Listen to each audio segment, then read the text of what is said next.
गांव में एक किसान रहता था। उसकी शादी को काफी साल हो चुके थे, परंतु वह बेऔलाद था। फिर उस किसान ने बच्चे के लिए दूसरी शादी की। कुछ महीनों के बाद उसकी दूसरी पत्नी से एक बेटी पैदा हुई। अब वह पति पत्नी अपनी बेटी के साथ बड़े खुश थे। किसान ने अपनी बेटी का नाम परी रख दिया। अब वह किसान अपनी दूसरी पत्नी से बहुत ज्यादा प्यार करता था, लेकिन किसान की जो पहली वाली पत्नी थी उसे ये चीजें बर्दाश्त नहीं हो रही थीं। जब बच्ची कुछ महीनों की हुई तो अपनी तोतली जुबान से किसान को पापा पापा कहकर पुकारने लगी। किसान की पहली पत्नी परी की दुश्मन बन चुकी थी। परी की माँ तो सारा दिन घर के कामकाज करती, लेकिन किसान की पहली वाली पत्नी किसान के साथ खेतों में काम करवाया करती थी। एक दिन किसान की दूसरी पत्नी खेतों से कुछ सब्जियां तोड़ने गई हुई थी।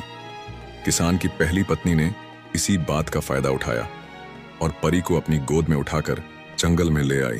फिर उसे जंगल में छोड़कर चली गई ताकि उसे जंगली जानवर खा जाए।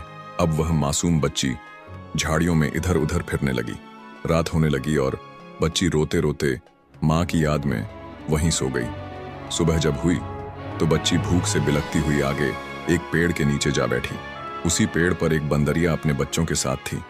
उस पेड़ की दूसरी तरफ एक छोटी सी कुटिया बनी हुई थी जिसमें एक साधु रहते थे, और वह बंदरिया भी उसी साधु बाबा के पास रहती थी। जब उस बंदरिया ने छोटी सी मासूम बच्ची के रोने की आवाज सुनी तो उस बंदरिया ने जल्दी से बच्ची को गोद में उठाकर अपना दूध पिलाया और फिर उसे उठाकर साधु की कुटिया में ले आई। तभी वह साधु बाबा, जो कहीं भिक्षा मांगने के लिए बाहर गए हुए थे, वापस अपनी कुटिया के पास आ गए। कुटिया के अंदर उन्होंने देखा बंदरिया की गोद में एक सुंदर सी प्यारी बच्ची है। साधु बाबा ने फौरन उस बंदरिया से बच्ची को अपनी गोद में लिया और सोचने लगे, पता नहीं यह किसकी बच्ची है और कहां से आई है। फिर साधु बाबा प्यार से उस बच्ची का ख्याल रखने लगे। उन्होंने उसका नाम उजाला रख दिया।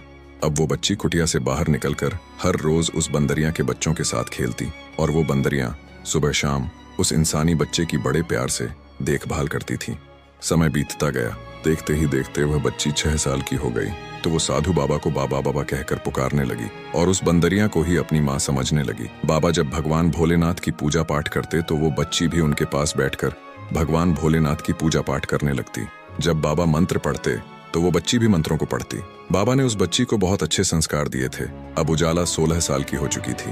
वह पहले से भी ज्यादा खूबसूरत दिखने लगी थी और जंगल के जानवर, परिंदे और वो बंदरिया ही उसके दोस्त थे। वह बाबा और खुद के लिए और बंदरिया के लिए भोजन बनाती।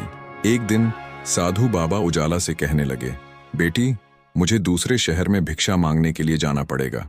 मैंने तुम्हारे लिए इस कुटिया में हर चीज का बंदोबस्त कर दिया है। इतना कहकर वो साधु बाबा